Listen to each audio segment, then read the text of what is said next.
Welcome to Here for the Horses. Glad you are here for the horses. We have another exciting week of homework. We're going to go over a little bit of that, but I'm going to give you your new homework. I have a couple fun little things to talk about, and then I want to go over some cool videos, and then also um, things I think about. I guess I should probably talk about my new podcast. So I just started. I only have one episode up, and a lot of this podcast is going to be things that I think about, things that I realize, things that I have learned by doing this for 15 years, okay? 16 years now? I don't remember. And so it's kind of cool, like little weird stuff. I have a lot of funny, cool, like heartwarming stories. So a lot of it'll be stories. Some of it'll be me talking about, comments that people made. So the first, if you guys got my email, if you're not on my email, let's jump on it. My first podcast was because a woman messaged me and said, "You don't hit them like that. You scratch them and rub them." And I just laughed and I thought, that's funny. I was doing percussion on a horse, right? Pounding and smacking. She's like, "You don't hit him like that." And I was like, "Well, don't call it hitting, because that sounds really bad." But so that kind of spurred on me talking about percussion and how awesome it is. And some of you found out how awesome it is this week. Some of you guys did an awesome job. So that's my first podcast, and that's on YouTube. It's called Tales from the Field. I'm not trying to be cute by calling it Tails. It's just Tales, Tales, Tales from the Field. So you can check that out on YouTube. That's under my page. And I'm gonna probably have at least an episode a week because I talk to myself a lot in the car when I'm going to the gym. And so now I'm just gonna record it and you guys can listen to me blather. Let's start off with a video though. I found this super cute one um, on Facebook this week. It was so cute. And the title is, let me pause it first. Hold on. The music never comes out for this stuff on Zoom. And I've noticed that also with my, I do a, I do a business course with some people. So I noticed that my host always puts music on it, never works, so just ignore it. But it says, this is a little dog. It says, when buying a new horse, bring your trail dog. Her opinion matters too. Watch this.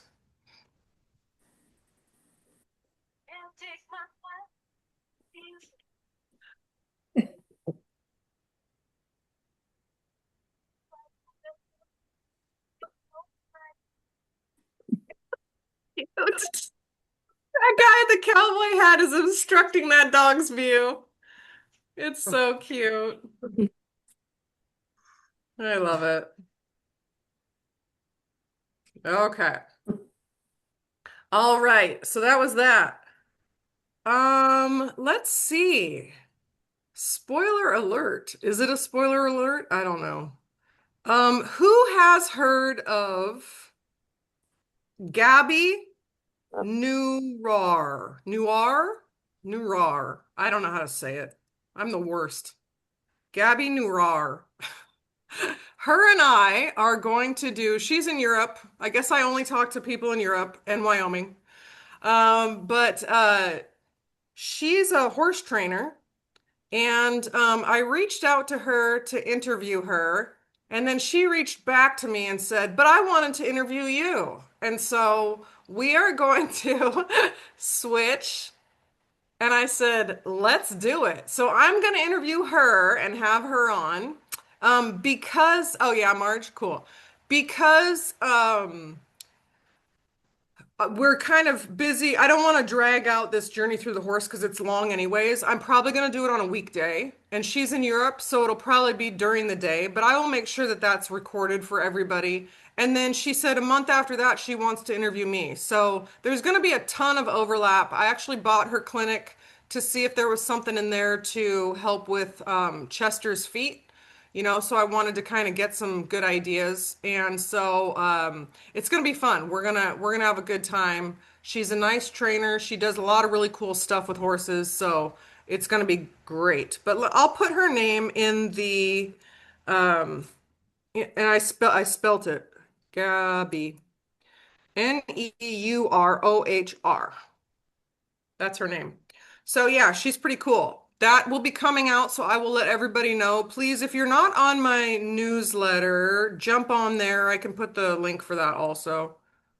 Uh, and that newsletter will keep you kind of informed. Yeah, it's funny. I went to her Facebook and I saw a bunch of you guys, and I was like, "Those are my people." And I was Mhm. like, that's what made me think of it, actually, is I was because I like I told you, I have her course and I kind of like look through some of it to get ideas for Chester's feet. And so I jumped on her Facebook and it's like you have da da da da da da da da da da da da, similar friends. And I was like poking on your faces and I was like, that's my person, that's my person, that's my person. So it was Mhm. cool. So we have a lot of overlapping people, so it'll be fun. Um Homework for this week. Let's get that out of the way real quick. So we are on the neck, right? We're on the neck. Let's see what I have here. Facebook, good. Let's go here. Coaching community. Did you guys see the news about those rioters? Well, yeah, rioters from high school, and two of them got arrested, two young girls. That's my hometown. It's like national news. Some girl hit some guy with a megaphone in the head and she got arrested. And then some other girl was being dumb. And I was like, oh, look, Enum Claw's in the news for bad things again. Yay. It's beautiful here, but I guess you gotta don't watch the news. Okay, here we go. Homework. Crest. Now, I want to talk about this actually. So, the crest pull, crest ring, and crest roll all go together, but I have them in the order that I want you to do them in. Okay? They're in the order I want you to do them in. I'm gonna tell you why. If no one knows, if someone here doesn't know what I'm talking about, this is from my online clinic. We're doing homework from it called Journey Through the Horse, and every week you get to submit your homework to me, and I do a voiceover on it. You get one 9-minute video a week. Okay. So last week we did the crest or the neck rub, the neck assessment, and the neck jiggle. Okay. So we kind of looked at what does the neck look like. I had you take some before photos if you wanted to, before and after. It's going to be great because this is going to go on for another week. So you're going to do it after photo in another week also. So you'll see some changes. And so the first week was kind of warming the neck up, warm it up all over, all over. And then we jiggle the top line to see what that did. That got some really cool responses from people. Okay. And then we did the underneath part. And I did notice one horse, and I can't remember who it was, had a huge cough out, and I didn't mention that. So sometimes when their throat gets really tight, or if they have allergies, okay, so this is one for allergies, or sometimes when they get sick and they have like coughing, like if they get the flu or whatever, they get sick through the winter. You can do that under jiggle one under there, and it will loosen up what's been tight from them coughing, and they'll actually go into a coughing fit, and then that normally helps them. So I've had that happen at a clinic. Actually, it was with Katie Garrett, for those of you that remember the hoof care video that I did, Winning Your Farrier's Heart. I did that with her to see like how to not make your farrier mad. She came to one of my clinics and her little horse, she did that on her horse and her horse coughed for like 2 minutes straight. And she was like, she was sick like a month ago. So that was all caught in her neck. And then that jiggle loosened it up and then she was clear after that. Isn't that cool? That's just some weird benefits of equine massage. Okay. So we're doing the crest pull. We're doing the crest ring, and then we're doing the crest roll, and then we're going to do the rhomboid rub. Okay, so let's talk a little bit about those. Now, um, what would be great is for you to warm the neck up first. Okay, so do what you did this week before you do this week's homework. Okay, and you can do it in 2 minutes, 3 minutes, but we want to make sure we warm the neck up first. Okay, so crest pull. There's a couple ways you can do it. In the clinic, I teach you to pull up. So you kind of grab the mane, pull up, grab the mane, pull up, grab the mane, pull up. Okay. It's quite the deltoid workout. So if you have a tall horse, good luck to you. All right. But I feel like over the years, what I've started doing is pulling toward me, toward me, toward me, toward me, and then I flip sides and I do it on the other side. Now, the reason that it has warped into that is because remember I talked to you guys about flipping the mane over? Okay. So if your horse has a big mane, yeah, you can, Jenny. If your horse has a big mane, and it's always over to one side. So I know you guys have seen my videos of Valentino, big old stallion. Okay. He has this mane, bodacious mane. It goes to one side. When I flip that mane over to the other side, he will automatically start yawning. That's how much tension can be stored because of a mane. And it was funny, the first time I put that video up, that video went viral like a year and a half ago. And there was a woman that said, "Why don't you just shave it off?" And I wrote back and I wrote, "The amount of groans and moans that just came out of equestrians across the world because of your comment is hilarious to me." And I was like, "No, we don't do that. You would never do that to a stallion." It doesn't bother me. I'm not hung up on stuff like that, but it was funny. It's funny when kind of people are just like, "Well, why don't you do this?" And it sounds like, yeah, that could solve the problem, but no, that's a stallion and he needs his beautiful locks. But there were a couple like Frisian people that were on there that were a little fired up, and I was like, "It's okay. It's okay." They don't know. They don't know better. But flip that mane over because that can hold a lot of tension. And you know what? It's not just your big maned horses, okay? It's not. It can be any of them. But he's the one that made me think of that. I mean, it's similar to when you take your hair out of a ponytail, okay? Or if any of you have like a natural part on the side and then you flip the part, your hair goes, "Whoa, what's going on?" It's kind of a weird feeling, okay? So that's why it's warped for me into pulling to this toward me on whatever side I'm on. And what I've also found is that whatever side the mane leads to, this skin will get shorter, okay? Because it kind of pulls like that. So this skin gets shorter. So when you flip the mane to the other side, it kind of lengthens this and then you pull it and it really lengthens it. Okay, so that can get some tension out for sure. So just kind of be aware that to that offside, they might be a little like, whoa. All right. So you're going to do the main pull first. If you want to go straight up, go straight up. It doesn't bother me. Sometimes I'll go straight up and kind of jiggle back and forth, straight up and jiggle.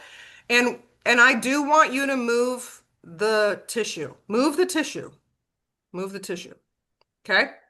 We're loosening this stuff up. That's what we're doing. So the first one is the kind of warm up move. It gets them used to the idea. You've already kind of done it. Like this is very similar. This is like foreshadowing for what we're gonna do with the main pole. Okay. Um, and a lot of the horses had a nice reaction to that.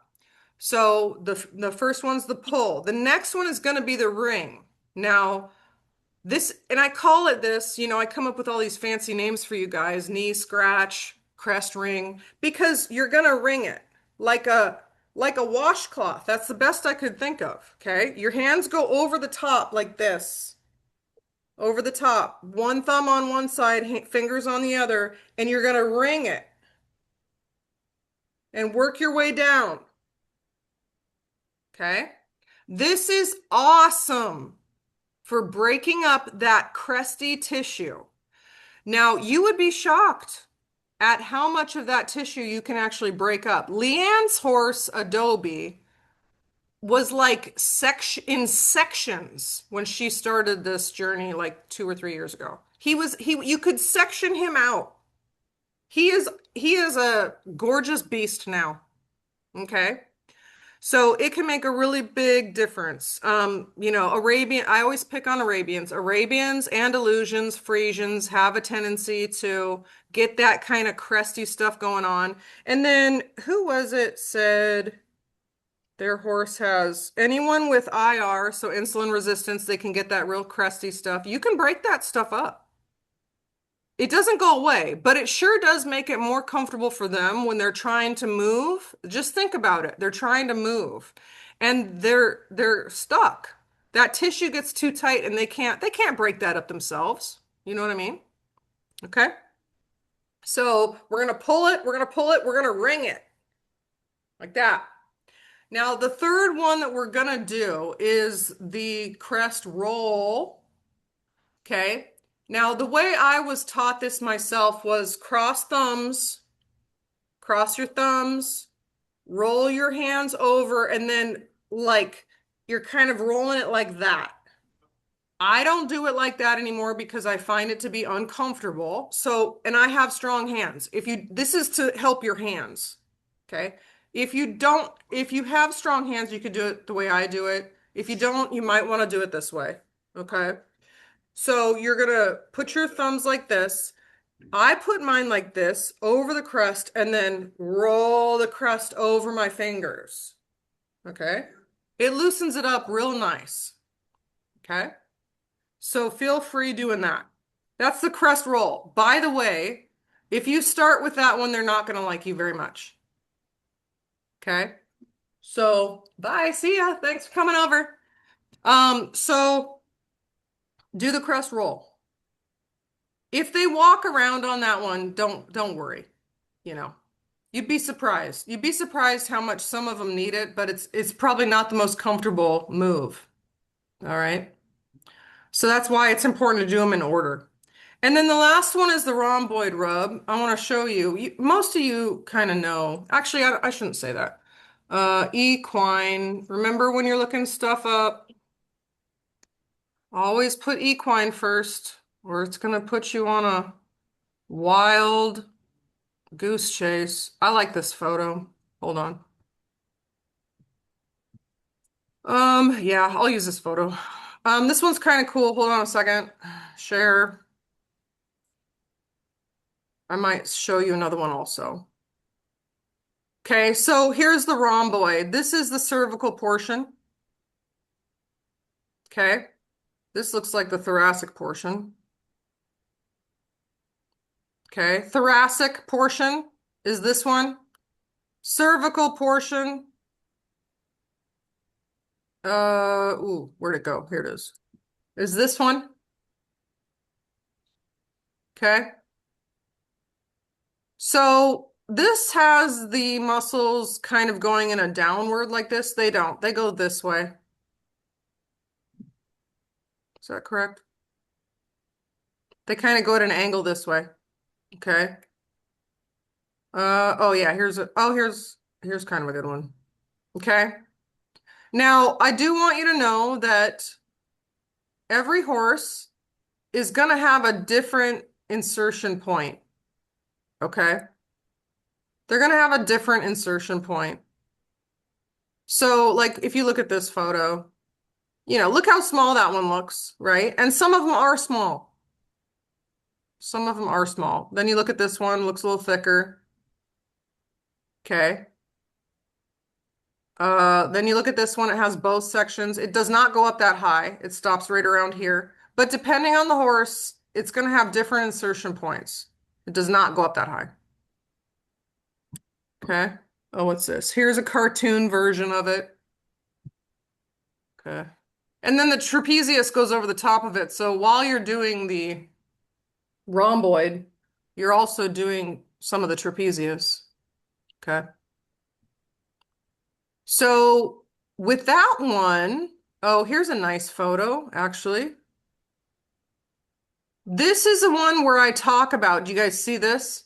Where I talk about if you see a line here, oh yeah, these are awesome. This is the rhomboid that's tight. Okay. And look at how high the insertion point is on this horse. That's up there. But look at this horse here. Okay. I know Georgia's is shown sometimes. Okay, so this one you can tell it kind of tapers off right here. So that's pretty normal. You can see the end of it right there. But then this is the muscle belly here. And then there's the cervical and thoracic portion. Okay. It's kind of cool. All right. So if you can see that, here, I'm going to show this picture too, because this is kind of cool. Oh, ponies are another one that get this a lot, actually. So here's a cresty neck, right? So this is what you see how all this is pulled tight. It's kind of like a different color. It hits the shadows hit it different. You can break a lot of that up for them. Okay. So with the rhomboid rub, it's easy. You're just gonna go, I go linear friction. So go the whole length of the neck. Cross fiber, I'll do over the wither. So you know the top of the scapular spine? I mean that's still actually linear because it goes up and down there and then it goes long. So that's still linear. Okay, from the top of the wither to the top of the scapular spine or the scapular cartilage, that round part, just up and down right there. This is where if you have, and we're going to fix this also with leg range of motion, but if you have a very mutton withered horse, mutton withers, right? Sometimes they're not as mutton withered as you think. Okay. Sometimes it's because they've been going around like this for too long, and the rhomboids have pulled that scapular cartilage up and have it stuck there. And so when you get in there and you start working that down, all of a sudden they drop their shoulders down a little bit. And the other thing that's required for that is leg range of motion. So we'll do that. We'll do that in a couple weeks, more than a couple. Okay. So rhomboid rub is just to rub that rhomboid. So pretty easy, pretty light week this week. Next week, we are going to do lateral flexion, Wanda's favorite. And yep, Wanda's getting a double dose. Um, and I'm for those of you that I said your horse's head seems jammed into their neck. I'm gonna do a bonus video for that. There were a couple this week where I said, that face just looks jammed into the neck, and you'll see that on horses now when you start kind of recognizing it, and we're going to show you how to loosen that up. It's a little bit of a process. I would call it a more advanced move, but really beneficial for horses. Kristen, we had to do that on Candy, didn't we? Yeah. And I remember the first tactic or the first method didn't really work. I thought it was something else. And then we tried something else and that worked. I think we did it on Bunny also, Nancy's horse. So there's a couple. Um, yeah. This week when I was raking Mag's neck, you warned me not to burn my fingertips up. Can you explain raking to prevent that, please? Yeah. If you do too much, oh yeah. You when you were doing this, I think. And I was like, "Ooh, that's going to burn your fingertips up." So yeah, so what I said is this. You kind of lock them out and you use your arm instead. Along with that, those of you that are using your arms a lot, use your body. Okay? So, if you're working on one horse, you're probably fine. Although Stephanie goes out there and works on all her horses for multiple hours, so she'd probably burn out. If you're working on one horse, you're probably fine. But I do want you guys to know like proper form, just to help yourself out. So any repetitive motion like this in your fingers is really gonna burn your hands out. Okay. Any kind of repetitive motion in your shoulders is going to burn your shoulders out. So if you can lock your hands, you can have minimal, anytime you're doing like extended stuff a lot, your shoulders would get burnt out. So you can do small motions with your shoulders. You can do, kind of lock your hands out and then use your body. You're, pushing off your calf to kind of keep your arm locked is not going to burn you out at all. Okay.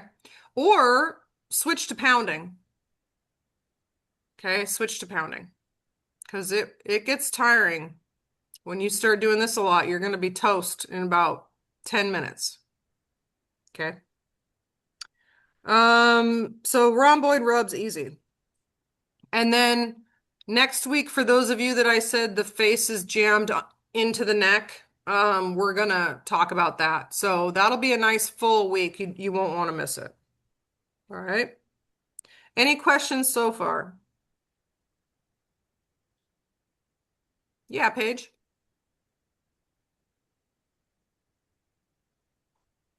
Audio is probably easier than me typing. So I was just watching Havana, and I just wanted your input on when I went through your welcome and signs of concern and release, what to look for, pawing.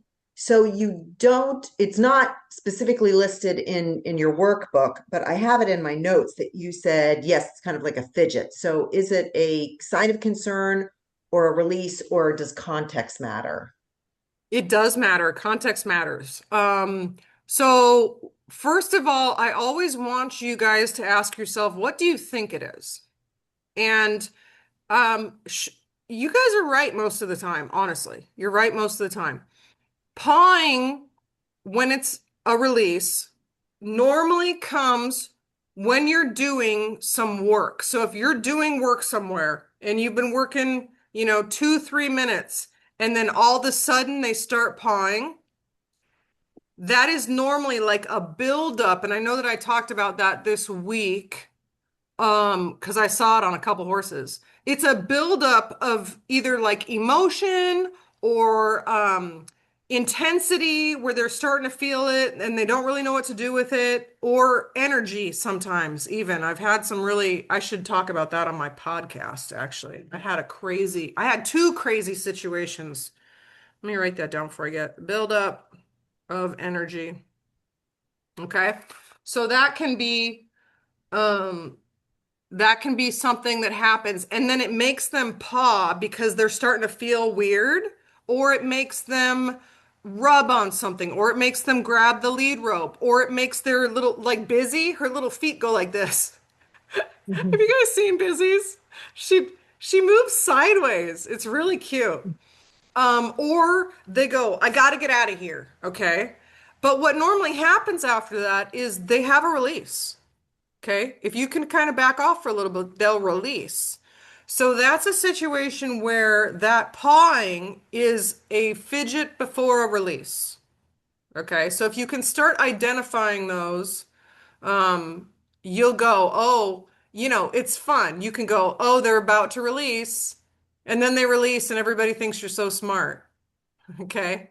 Because it's part of the process. And when you can recognize the process, um, you can you can understand that they just went through something. Okay. But pawing when they're annoyed looks more like pawing when they're annoyed. Okay. So it's got kind of a little like to it. They kind of sometimes they'll throw their head up with it. All right. So it can definitely be an annoyance. And normally the paw when they're annoyed occurs as you're approaching an area to work that they don't want you to work. Okay. So it's like a pre-warning, I'm not gonna like this. Don't touch that. It's part of a warning, They'll paw a little bit.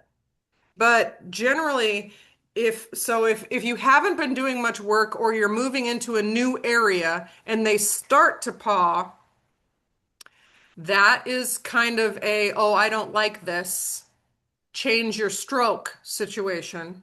Where if you've been doing work and they've been happy with it, and then all of a sudden they get this kind of like woo energy in them.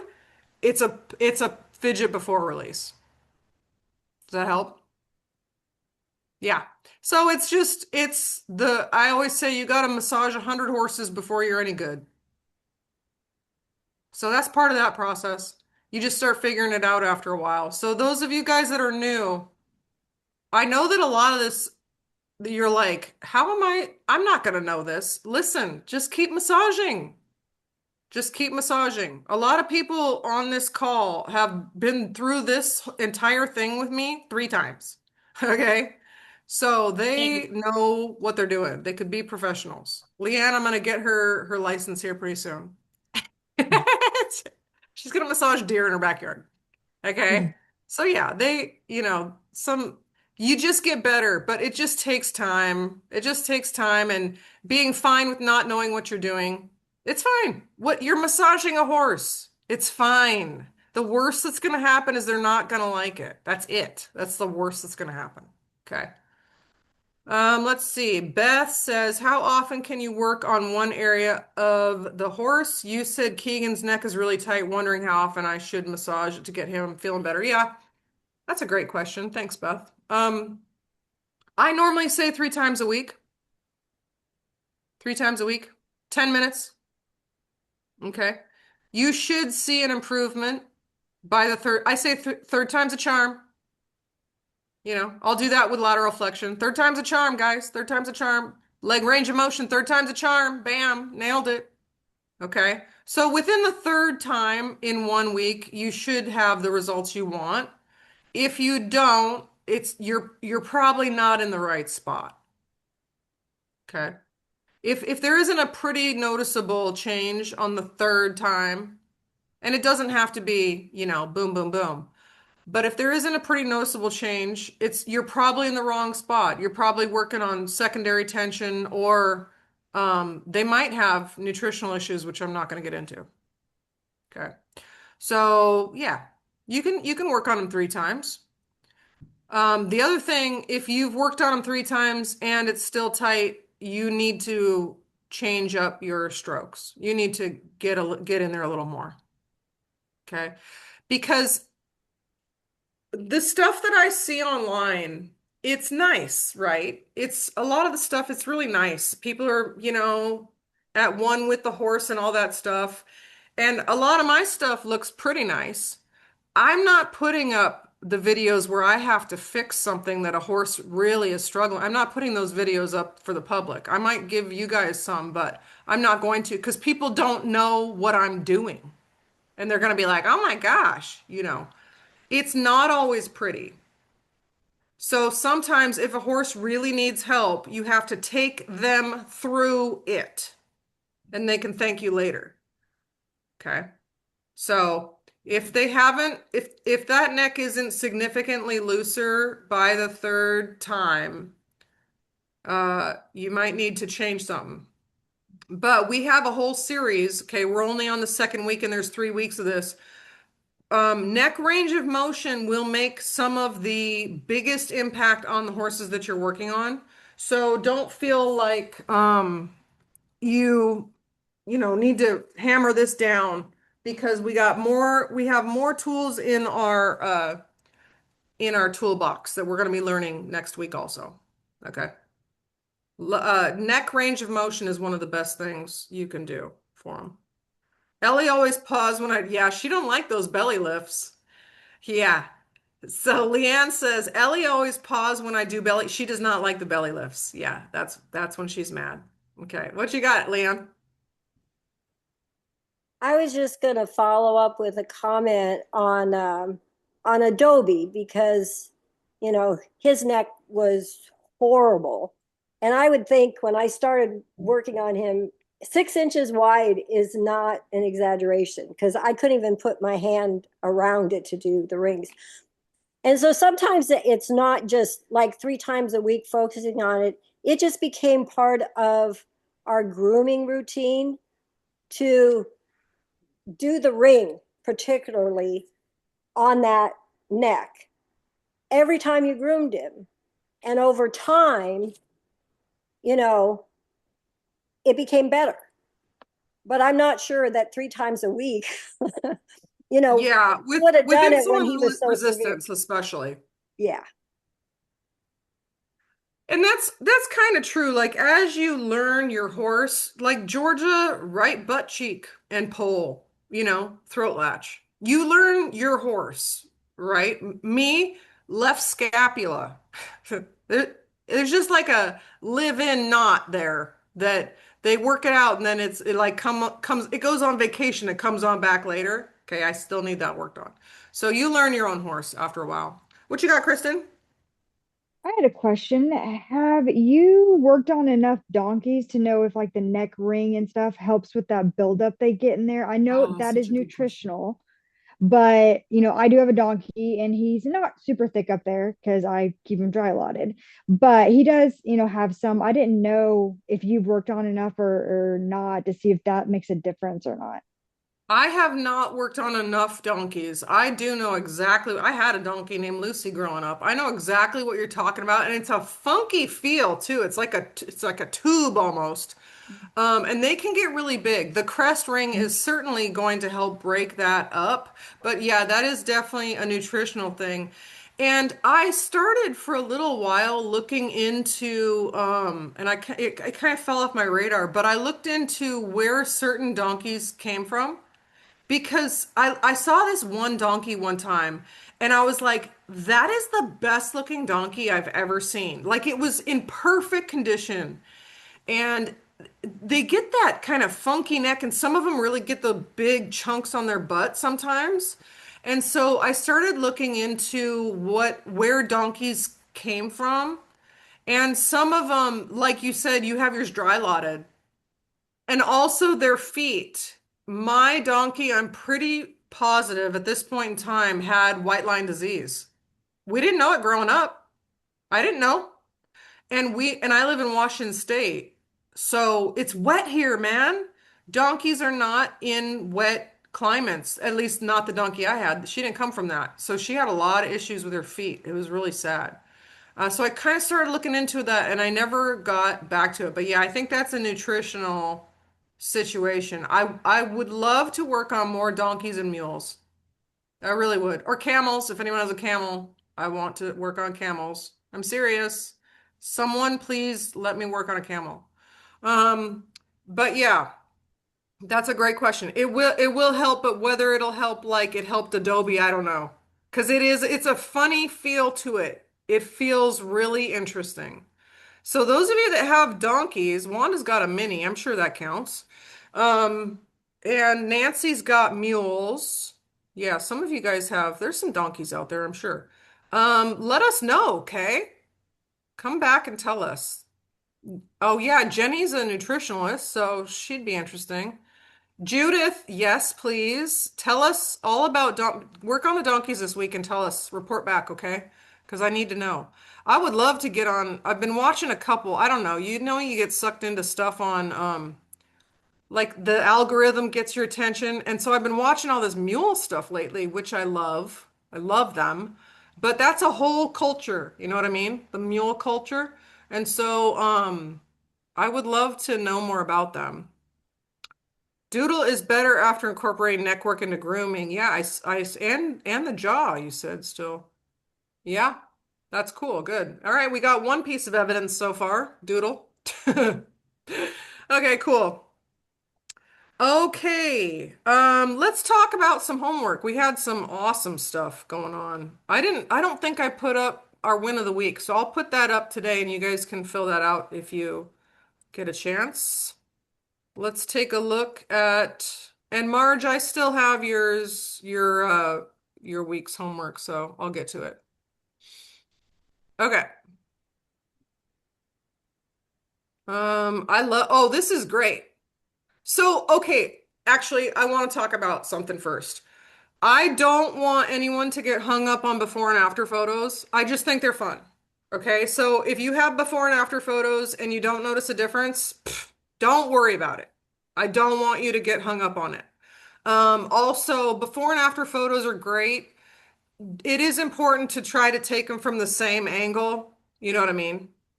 And Never trust before and after photos too much because you can, if you want to be dishonest, you could certainly be dishonest. Okay. So I'm not too worried. And I've had other massage therapists say that, like you can totally fake before and afters. And it's like, yeah, if you're the type of person to fake before and after, sure.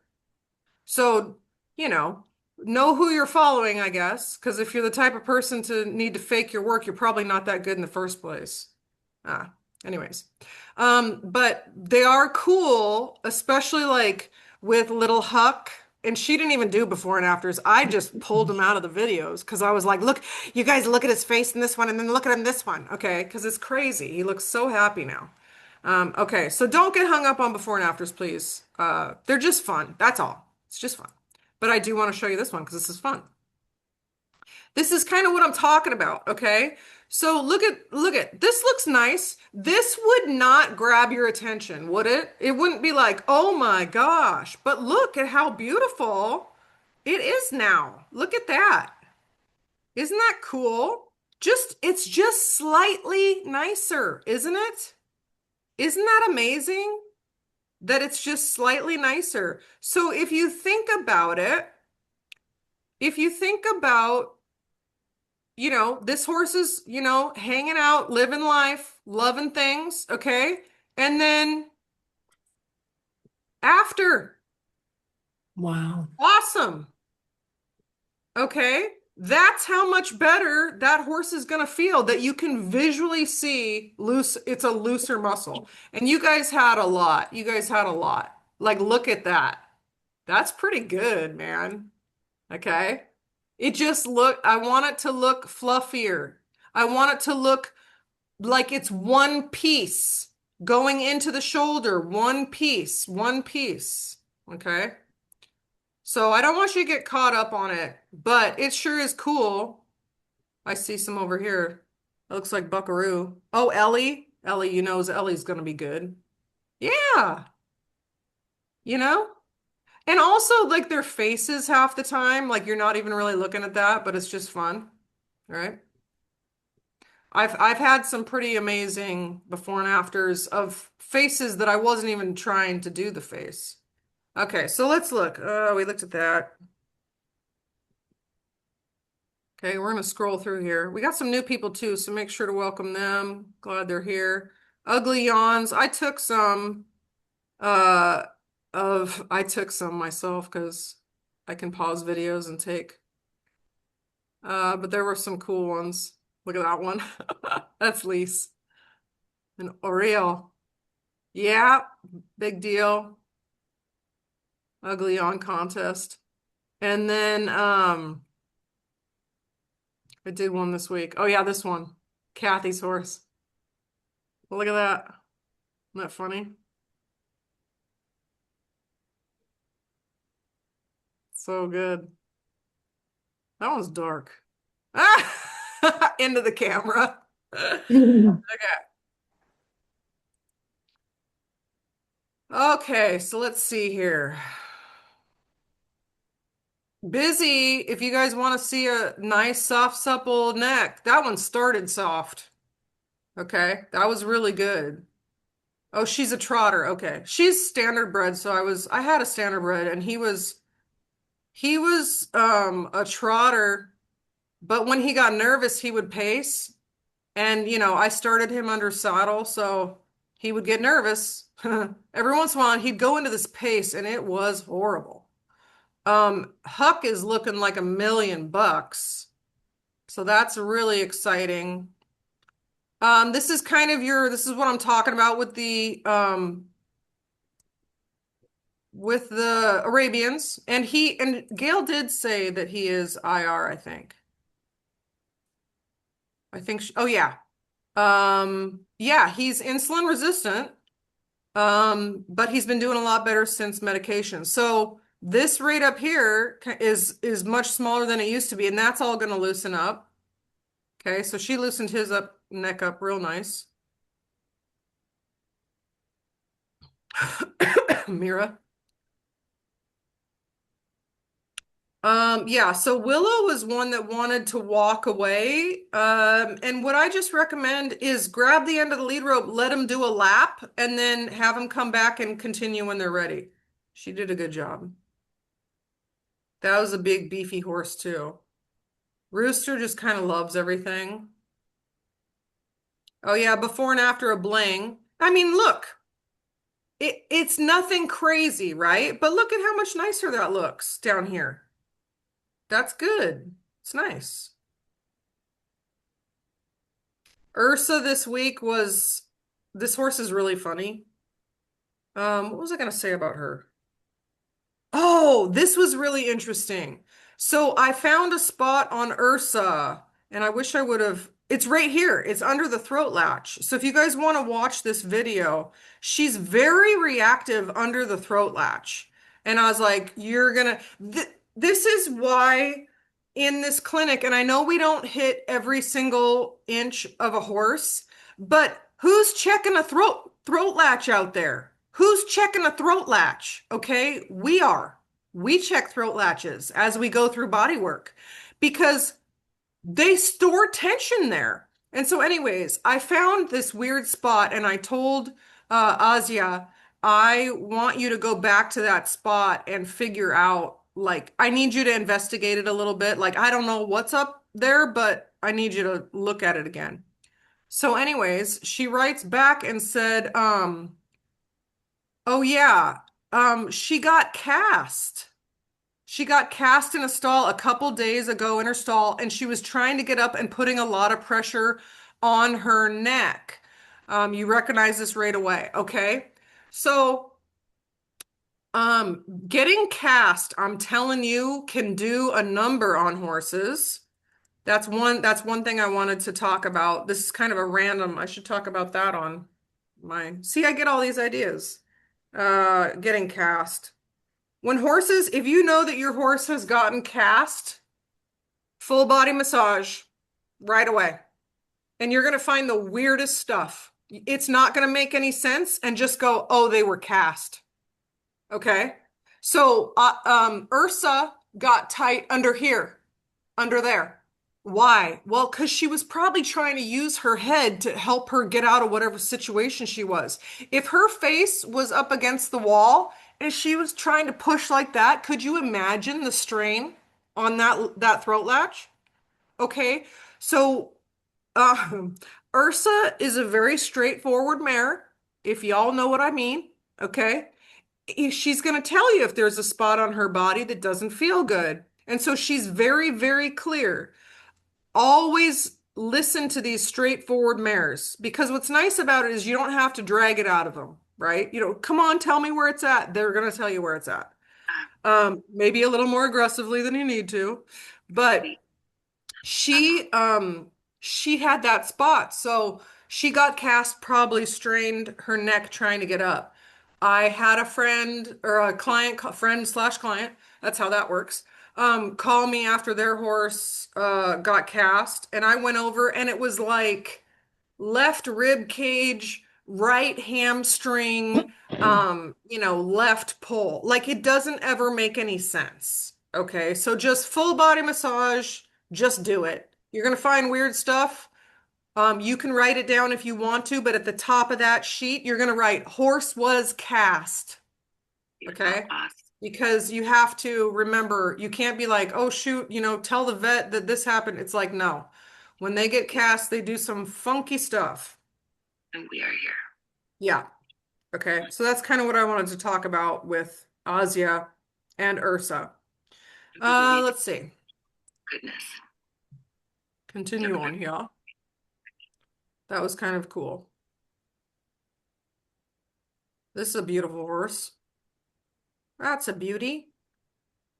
Oh yeah. So Busy, here's before and after. She actually looks softer. This horse was pretty supple. So it's pretty awesome that she looks softer. The hair looks fluff, pretty and fluffy. That's fun. Okay. Amy just joined, so we can all welcome her, but it's funny because she's like, I did the knee rub from the clinic and look at the response I got. It's like, yeah, just wait. Just wait. We got a lot of stuff coming. I had Wanda do some pounding for Ranger, so that's going to loosen up. This is a big horse, so pounding is going to be your best friend. So that went really well. Oh, and one thing for pounding, and I talked to Wanda a little bit about this. It's interesting. My rule of thumb, and let me pull up something here. My rule of thumb is slap at the upper neck. Okay. Oh, that's my sheet, it looks like. Hold on. Here, I'll use this one. Slap on the upper neck, pound on the bigger muscles. So let's take a look. If any of you guys need a good, and remember, these are drawings, remember that, guys. Remember, okay? Because some horse, hips are going to be here, all this stuff. So you want to have, and if their head is up higher, it's more curved. If it's down lower, it's straighter. So for the first 1/3 up here, I slap generally instead of pound. And then this section right here, I pound, especially on a horse like Ranger. Ranger's a very beefy boy, though, so you can kind of get away with it everywhere on his body. But I try to think of the skeleton and go, okay, if there is if there's vertebra up here, I'm gonna slap, or I'm going to lightly pound and see how their reaction is. If they would prefer that I don't pound, I'm gonna slap and see if that helps. Okay. And then a lot of times this curves down and you can palpate these cervical vertebra. So you can get kind of a good idea of where they're at. Well, so this is what I mean by look at the difference in these skeletons. Okay. So up here, so this upper 1/3, I generally will slap. And then kind of all this is kind of open. Unless you have a real thin thoroughbred or like, Chester, I would never wail on him because he's petite. Okay. So just kind of take a look at these when you're thinking about that stuff. Ranger's really big. He's got a lot of muscle everywhere. So you can kind of get away with it on him, but use their reaction to it, whether they like it. And then I was watching another horse, was it Sam? Some other horse really liked percussion up higher. So just play it by ear for that. Okay. Let's see here.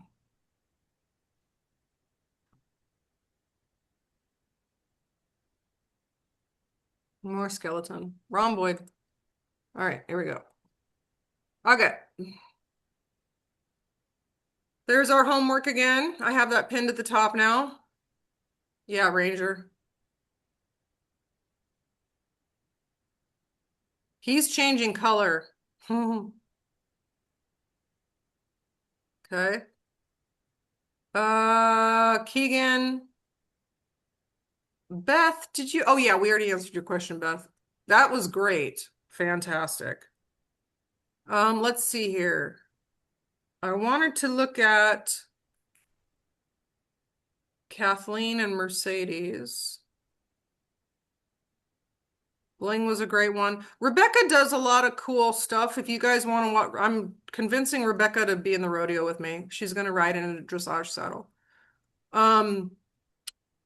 Rebecca's through school, so she is going to be doing equine massage. She has cool moves. She has made them her own, and that's what's going to happen when you guys do this for long enough. A lot of you have done that.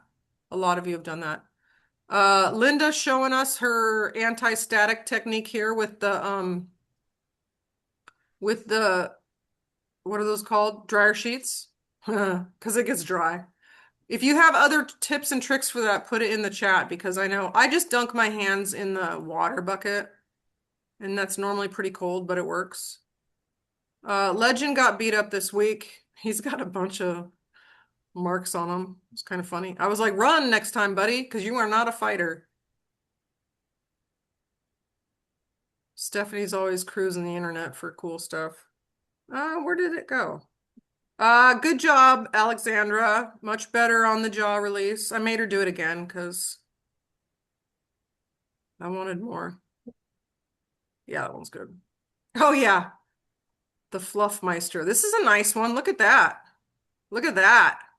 Okay, so do you see what I'm saying when I say I want them fluffy like a pillow? These horses are notoriously loose too. This breed, just so you know. But yeah, look at that. It's beautiful. That could just be fascia release. Who knows? Oh yeah, Kathleen and Mercedes.